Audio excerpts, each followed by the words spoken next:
They called him the Diesel. Crank up that diesel. Let's go. He leaned across the table and he goes, "You need to get me back there. I'll make you famous." And to Riggins, good hole. He's got the first down to the 40. He's gone. The 35, the 30, the 20. He's gone. He's gone. It's Riggo the Diesel. Welcome to show 68 of Riggo the Diesel. I am John Riggins. By the way, Mose, I did not tell Coach Gibbs that I'd make him famous. I think he's making that. Yeah, you never know. Anyway, Larry Well, is we all in- through you did, though. Huh? We all thought you I go did. with it nowadays. I've used I it in would. the That's past. I good. told somebody over Use the it. weekend, stick around, I'll make you famous. I think we do. Yeah, it was Fred the plumber for O'Connor Plumbing. That ain't going to work. Anyway, Larry is in Indianapolis at the Combine, and we have brought in, I am so pleased to be able to say that Mark Moseley is joining us on the show today. Mark, thank you so much for coming and giving us some time. You're welcome. Glad to be here. Gee, the last time I saw you, we were doing something for the USO this past fall, and I did. It's one of those deals where I got to start there, but actually, I don't think I will. What I want to start is, you grew up in Texas, right? Yes. And what I was curious to know is, how did you develop into becoming a place kicker? I mean, did you travel around in Texas? I mean, I know there's another part of your story, and maybe we get into that. I don't know how it goes out, the part where you live in someplace else. But I'm wondering, at what point of your life you decided to become a place kicker, or did you play another position and you was a place kicker as well? How does that work out? I actually was born in Texas, but when I was we moved to Wyoming when I was just 3 years old. My dad was teaching. He was working on his doctorate at the University of Wyoming, and he was teaching in a little town called Was that Yoder. Cheyenne? It's right outside of Cheyenne. It's about 90 miles north of Cheyenne. And we were so I was kind of raised on the farm. Do you recall your years in Wyoming? Yeah. I was on the farm. My dad was running a 640-acre farm for one of the regents of University of Wyoming while he was teaching, and because to try to make the extra money that he needed to support us. And then he got offered the job to go to South America, and that's when we moved. When I was in the first grade, to Ecuador. I spent my first 6 years from the first grade to the sixth grade in Ecuador. Is that right? My dad's the one that introduced bananas to Ecuador back in 1956. They said the agriculture department sent him over there to try to find a crop that they could make money with, because at the time the average farmer was only making about $200 a year. And when he got there, realized. So he went to Ecuador to help the Ecuadorian farmers. Our agriculture department here, AID, had allocated about $30 million to Ecuador to try to improve their agriculture, and they sent my dad over there to try to oversee it. And that's when he discovered that they could grow bananas. And by the time we left in 1961, they were loading the first shipload of bananas for Chiquita bananas that my dad had negotiated for the country with Chiquita. And the rest is the story. They're the number one banana producer in the world now. Right, I go to the store and you see it. You told me that last fall, and I look and see, and more times than not, It's Ecuador. Yeah.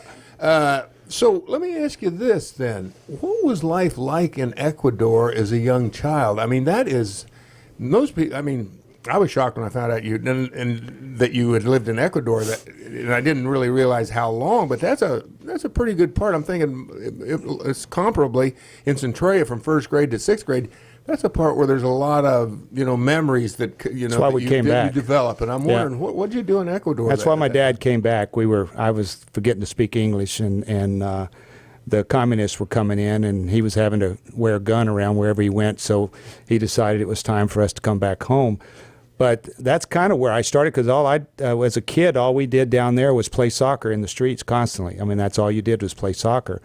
And what's ironic is when I came back to the States in 1961, no one knew what soccer was here in the U.S. And so when I went out for football, I found out that I had a lot of speed, so I could run the ball real well. So I started playing other positions, and I ended up being in Texas an all-state running back and middle linebacker when I graduated from high school.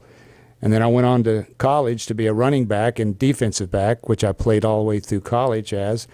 But always kick. I could always go out and out-kick all the kickers they brought in. So when I was drafted as a kicker in 1970, that's when I decided, well, maybe they're trying to tell me something. So I began just kicking the football. So where'd you go to school?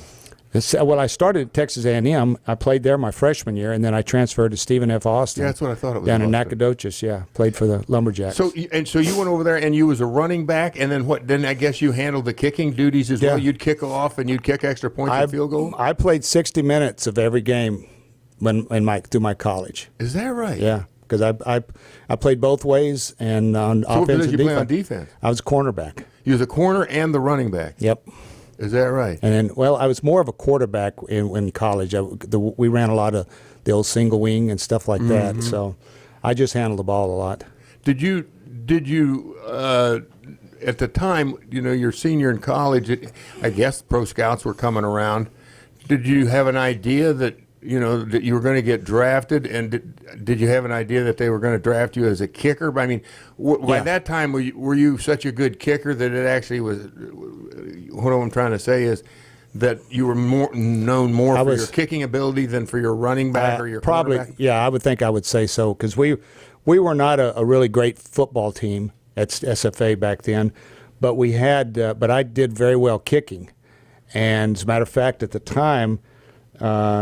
The longest field goal in NCAA at that time was only 50 yards. And I kicked a 58-yarder out in Alpine against Sol Ross my senior year that hit the right upright. And I was in NAIA ball, not NCAA, but it would have set the new college record. It wasn't long after that, though, when Little and Steve Cox and all those guys came along in the Southwest Conference, and we're kicking those 62, 64-yard. One of them, I think, kicked a 67-yard field goal. They were bringing in those balls that didn't have any air in them, and they were just kicking the fool out of it back then. But at the time I was playing, that 58-yarder would have been the longest field goal in college. Well, the other part of this is now, which you grew up formative years to a certain extent in Ecuador, playing soccer out in the streets with the Ecuadorian kids, I guess. My guess is, though, that the soccer-style kicker, which is predominant, well, that's all there are nowadays, and I think it started with Washington with one of the Gogolaks. I don't know who the first actual soccer star, but I'm wondering, when you played soccer, did you kick the ball like the rest of the kids, or did you kick the ball straight on like you eventually developed? Yeah, to answer your question, when I came to school and started playing, I started playing when I was in the 6th grade.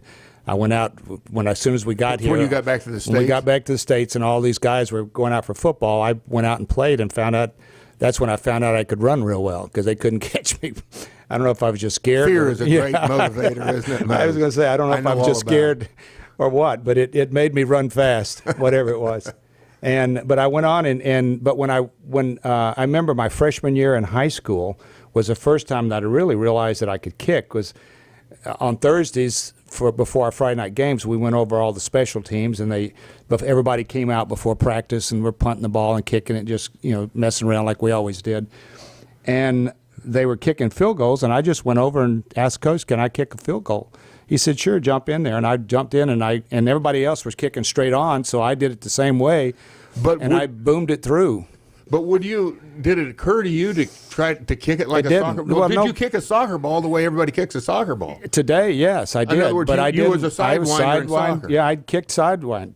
But at that time, you watched these other guys kick, and they all kicked straight on. So that's how I did it. And I didn't have a square-toed shoe until I got into college.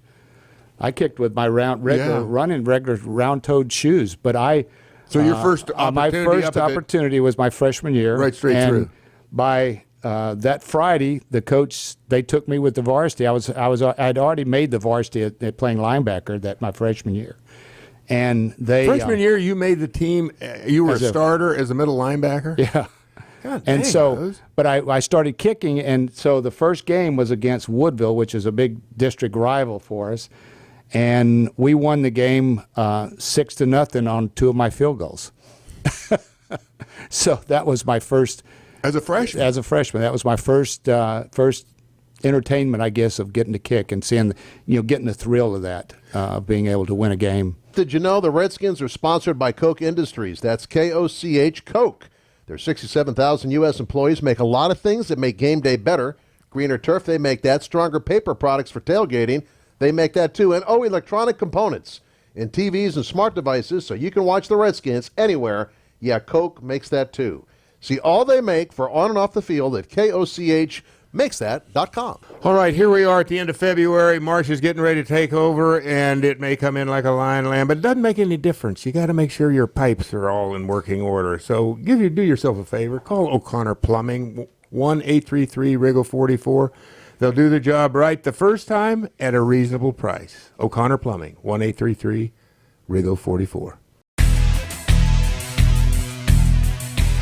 Ladies and gentlemen, stand back and watch the Phoenix rise from the ashes.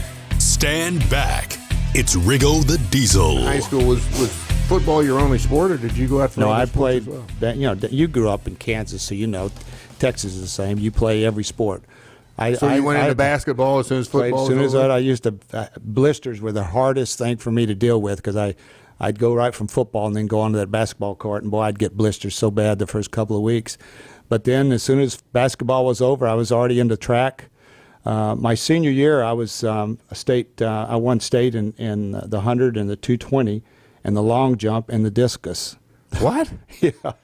Wait a And second. The 100 to 220, Yeah. the long jump. And okay, four. So you could do four You could do individual four events. individual Did you events, run a and then- relay team as well? Well, we had relay, but we didn't have anything else. I scored when we went to the track meets on Saturdays. It was usually 50 points. We'd get 50 points, and they were all my first place things that That's I would what it get. And then sounds like. we'd get some more up from the, when we had our relay team if we were good enough to place. But most of the time it was 50 points from what I scored. But I had the national 220-yard run record in the nationally record at one time, 20.8 seconds. For the And that was 220. for the 220-yard. It's a curve on the curve. Right. The way we What was used- your time in the 100? I ran a 9.500 at the time. Good Lord. In And so Texas, you but said we you had won guys- did your team did you win the state track meet? No, I mean, we didn't. With that many first place, usually, at least in Kansas, there would always be some exceptional athlete, and he'd win the state track meet. Yeah, no, we didn't win it because we had there were some really good teams, Parkhurst and So what division Odessa. were you in? Were you in? I was in Double A at the time. There was double, triple, and 4A. 4A was the highest, and the 4A the 400. I mean the 100-yard dash was like 9.3.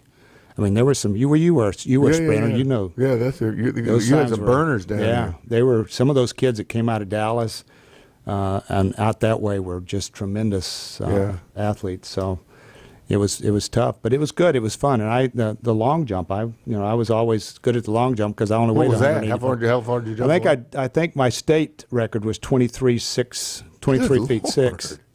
Yeah, So that was what- I don't think anybody knew what a great athlete or knows what a great athlete you are. Well, the thing about it is I think I was just too dumb to know that I had that kind of ability to really push Yeah. it.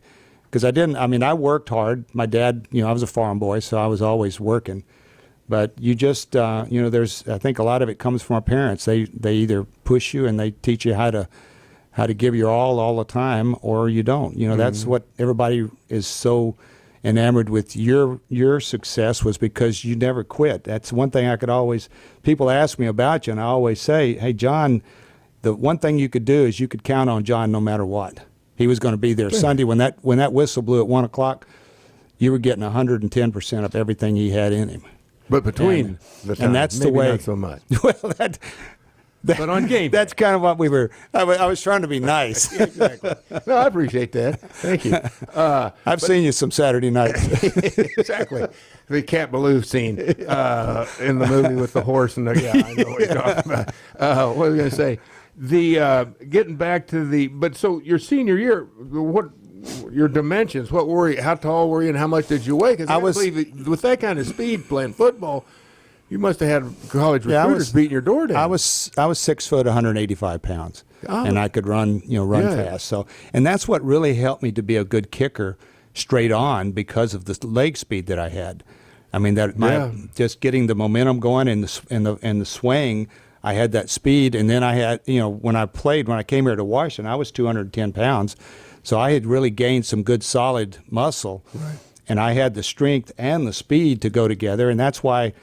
Dallas used to always give us, Dallas and St. Louis, were always having my shoes examined because they didn't think that you could kick the way I did. And be that effective. And be that and effective. Have that kind of power. Exactly. And it was just that I don't think anyone else had ever really, at that time, done what I did to get to where I was. I mean, I was cut 6 times before I came to Washington. So, I'd been knocked down a lot. Talk about a guy that doesn't quit. Yeah, I just never was going to give up on myself. And so it was, I've had a lot of fortunate things happen that helped my career to get to where I was.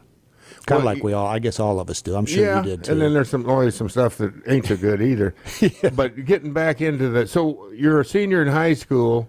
You got people coming, I got to believe, wanting you to, I'm assuming, play football. I don't know, maybe basketball or maybe run track. I don't know. But when you made the transition, you said you started at Texas A&M. That's where you originally went. Right. And I signed my letter of intent right off the bat with A&M for some reason. If I remember, I'm trying to remember back why, but I think it was I was just really impressed with. Well, your dad was a farmer, basically, and that's a farming agricultural school. Exactly, right? But I think what it was at that time A&M, Gene Stallings was the coach there, and his coaching staff they were all from the old Bear Bryant days. Yeah, and so Bryant coached there once upon a time. Right? That's where these guys came. Jack Pardee, that's where he went to school. Well, Jack was one of my coaches. Gene Stallings was the head coach, and he was the quarterback in that '56 team that went to Junction, Texas. You've probably heard the story. He took 89 players to Junction, Texas for training camp. Is this Bear Bryant now? Bear Bryant did. And he came back with 18, and they ended up winning the national championship in 1956, I think it was, with those 18 guys. And Gene Stallings was his starting quarterback. Bobby Watson, the backup quarterback, was one of his coaches. Pardee, Jack Hurlbut was a defense. They were all on that team under Bear Bryant. Huh. So they just there was this rah-rah thing that just, as a young man. So you got caught up in the just got caught up, and I said, okay, I don't need anybody. But I was getting, you're right, I was getting calls from everybody. I had Ohio State, Michigan, all of them were courting me at the time. Well, then what, they recruited you, did they recruit you as a kicker or as a running back? No, they recruited me as a running back. As a running back? Yep. And so I weighed 185 pounds. So how did your college career go as a running back, or did you shortly thereafter somehow, become the kicker, or how did that go? I always kicked. Kicking was something that I just did. I'd score a touchdown, then I'd kick the extra point. It's just the way it was. I did that all the way through college.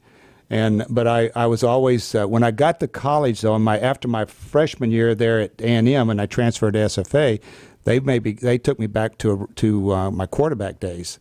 We used to run as I said, the right. single wing and the old I formations, and a lot like our shotgun is today. That's kind of the way the old single wing was, and so I handled the ball a lot. So when I got to SFA, they started me at quarterback. And then and you still were a kicker. And I still was a kicker, and I still played left corner. Okay, and so then your college career is over with, and now you were drafted in the NFL. Who I got drafted you in what round? I got drafted by the Philadelphia Eagles in the 14th round. It just so happened that one of the old, I don't know, you probably remember these guys, Balesto 3, I think is what it was called. Well, it was like what the combine is, kind of in a way, right? They went around and evaluated people. They had a guy. Evaluation right, that's exactly what they were. And they had a guy that kept coming to our games and kept coming to our practices. He was looking at another kid that we had, a couple of them actually. And he just saw me kicking, and that's how because when I never really talked to him, but when I got to the Eagles, they were telling me the story that the reason they drafted me was he recommended me so highly, and he just liked my kickoffs. I always kicked. You remember that I always kicked off really high kicks, and we always. Wayne Sevier loved it. Yeah, we used to always lead the league because we had the kicks they were inside the 5-yard line, and our guys are inside the 10-yard line when they'd catch the ball. That's what Dallas didn't like. That's the reason they used to have my shoe inspected. They thought I had something illegal in my shoe, but it was just that I just kicked differently than anyone else. Whether it's in the classroom or on the field, the Redskins believe learning should be fun. That's why we partner with youth entrepreneurs to bring their engaging, hands-on style of learning to classrooms in the D.C. metro area. Youth Entrepreneurs curriculum was created by educators for educators. That means It's flexible, fun, and absolutely free. To learn more about youth entrepreneurs and how to experience it for yourself, visit getye.org. And looking for another chance to win? We all are. $100,000 scratcher replay from the Virginia Lottery is just that, now through March 31st. Any non-winning Virginia Lottery scratcher offers a shot to win $500 in the daily drawing or even $10,000. Now here's the lowdown. Any non-winning Virginia Lottery scratcher can be entered into a daily drawing. Each daily drawing, 2 players will win $500. Every entry in the daily drawing is automatically entered into the grand prize drawing, which is set for April the 7th. You got that? April 7th. One lucky player will win the $10,000 grand prize. All entries must be entered either via virginialottery.com/replay or the Virginia Lottery app. Fun doesn't stop if you don't win on your scratcher. So the whole story is here. If you have a lottery ticket, a scratcher, and you don't win, you could still have a chance to win. Exactly. So you don't lose, throw but them you away. still can win. Visit VALottery.com/replay for more information. The odds of winning the prize of $100,000 depends on the number of entries received. So I guess you're hoping for few, if any, entries. That raises your chance. Also, stay up to the minute with all the Redskins news, especially now during the offseason. Download the official Washington Redskins mobile app. Geographic and device restrictions apply. Data charges may apply. Hey, I'm bored, I'm broke, and I'm back. Who's bored? Who's broke? And who's back? I wanted to always see the redwoods. I wanted to see the Rocky Mountains. I wanted to see the Painted Desert, the Petrified Forest, the Grand Canyon. That was like the land that I always wanted to go to. John Riggins. So Philly drafts you, but you said you'd been cut 5 times or 6 times before you ended up in Whitehorse. So, well, I went from I went from Philly to New Orleans. Then New Orleans. Is this all now your first year? Yeah. Well, no, after my first year, I played my first year, and what? I played. I beat out Sam Baker. Okay, so you were Philly's kicker. I was Philly kickers in 1970. I kicked for the Philadelphia Your Eagles. rookie year. And then I got cut, and I went to. They drafted another kid, a guy by the name of Happy Feller from the University of Texas. Yeah. They drafted him in the 2nd round, so they let me go, and I ended up going through the New Orleans Saints, and I was there just for a week, and I didn't even really play with them. They just kept me hidden for a week, and then when they said we're going to stick with our guy, I went to Houston, and I sat with the. This story kind of goes out there a little ways. You'll probably relate to it a little bit. When I got there, I couldn't get anybody else to talk to me, so I went to Houston. We moved in with my wife's grandmother, and she lived in Houston. And I worked out for a week so I could try to get myself back together, get my legs back under me, and worked on my kicking. And then the next week, I started going up to the Oilers' offices and camped out in their offices. I just would be there in the morning when the coaches got there, and there in the afternoon when they were leaving. Finally, on on Wednesday, the coach, it was Ed Hughes. You probably remember Ed. I remember the name. Ed Hughes was the coach, and he came in and he said, "Son," he said, "you've been here all week. Every time I come here, or from in the morning or in the evening, you're still here." He says, "Who are you? What do you need?" And I said, "Well, I'm here. I was a kicker for the Eagles, and I think I can help your team with your kicking." And he says, "Well," he said, we're not real satisfied because their kicker was struggling. He was a dentist off the street that they had brought in, and he was really struggling. And so he said, "I tell you what," he said, "you've been so persistent. Why don't you come out this afternoon after practice, and I'll let you kick for us." And so I was there, and they let one of the coaches snap and another coach hold. But he started me off with kicking off, and I kicked. I remember back then the goalposts were on the line, on the goal line. Is that where they were then? Yep. And so I kicked 5 kickoffs that went through the uprights. And so he said, "Okay, I like that." So he said, "Let's see what you do kicking field goals." And we kicked field goals starting at about the 20-yard line all the way back to 50-something yards, and I made all of them. And so he said, "Well, I like what I see." He said, "Why don't you come back tomorrow after practice?" That would have been Friday. And he says, I'll keep our regular holder and snappers out here. So I did, came in, showed up, did the very same thing the next day. Saturday morning, I'm about 9 o'clock in the morning. The phone rings at my grandmother's house, and it's the team, it's the Oilers calling me, and the coach gets on the line. He says, "Mose," he says, "do you think you could kick for us tomorrow?" I said, "Well," I said, "I'm sure I can. I need to work with the snapper and holder a little bit." He said, "Okay." He says, "You get in your car and get on over here. We'll be getting together here around 11 o'clock. So come on over." He says, "We cut our other kid this morning. You're our new kicker." And what even made Crash course. Yes, what even made it funnier was on Sunday going out to the game, I'm walking on the field, and they're putting white tape on the back of my jersey. And with the marks a lot, they're writing Moseley. They're putting Moseley on on this tape that, if I missed a field goal, all I got to do is rip the tape off. They can give it to somebody else. They didn't waste a jersey. But and then on top of that, they misspelled Moseley on my shirt. But were you number 3? I got to ask. I think I was number 10. You're number 10. Yeah, I think I was number 10. And so you kicked that Sunday for the Oilers. I kicked and then get this. I kicked it was the New Orleans Saints that I kicked against. Is that right? Yep. And I ended up kicking a 47-yard field goal, the last play of the game that tied the game. And back then they didn't have overtime. So we ended up with a tie. But tie. So that's how my career started with the Oilers. So now that would have been what, 71? That was 71. And then I was with them all that year. Then they fired Ed Hughes after that season, and Bill Peterson came in, and you've probably heard some of the crazy stories about him. He's the one that traded Kenny Houston and Alvin Reed here for 6 guys that no one's ever heard of. Yeah, Washington wasn't a powerhouse back in those days. But George really snookered Bill Peterson on that trade. But anyway, I played for the Oilers, and then when I came here in '74. I got cut by the Oilers. So you played for them for 3 years? No, I played for Oilers just since the 71 season, and then I started the first game against Denver with the Oilers, and then they cut me. No reason. Bill Peterson, and this is a true story, I came in early on Monday to look at film, and I'm walking across the parking lot, and I hear somebody call my name, and I looked around, it's Coach Peterson, and he's in his car. And he says, "Mose," he says, "come here." I said, "Okay, Coach, I'm hungry." So I hustle over. He rolls his window down, and he says, "Now listen," he says, I cut you this morning." And I thought I'd misheard him. Yeah, I said, "You did what, sir?" He said, I released you this morning. I came in this morning and released you. I said, "Well, why? We got beat by Denver." I said, "But I didn't have anything to do with the loss."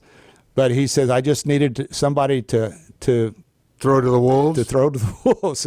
And he had been trying to get rid of me that whole preseason, but he couldn't because I kept beating out everybody they brought in. But anyway, so I was out of football that 72 season, and then the 73 nobody would even give me a call back. So I didn't go anywhere. I didn't play. So I missed most of all except one game in 72, all of 73, and then George Allen called me. This is at the end of the 73 season? This is after the 73, before the draft in 74. Okay. I think it was February. I think we had an early draft back then. But George called actually, you remember Tim Herrero. It was Tim that called me. Tim called me up, and Tim at that time was probably close to 80, I think. He was he was up there. Yeah. And still pretty spry, if I recall. Yeah, he was a good one. He used to run these fences out there at Redskin Park for us, keeping everybody away.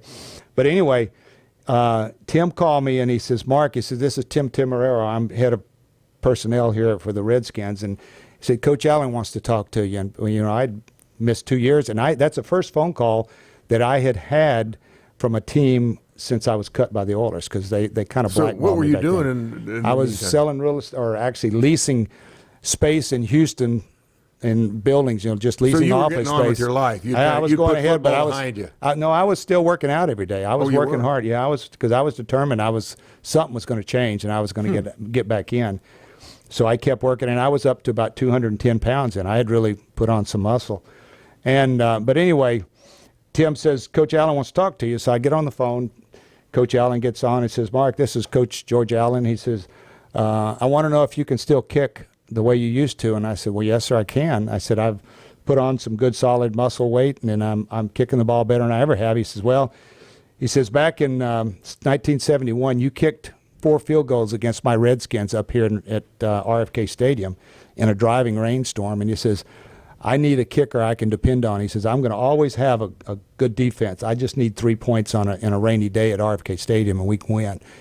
And he said, I remember that. And he says, I want to bring you in. I said, no, you want to sign me now without seeing me? He says, yeah, you just be here in July. And I said, I'll send you a contract, sign it, which I did. I think it was $19,000 was my contract for the year, and I'd have signed for nothing at that point. Yeah, just get a foot in the door. No pun intended. That first year I came in and beat out. They had, another story real quick. I'm coming to camp in July because they didn't even bring me in to see at all during the off season. And so I'm coming to camp. I get there early.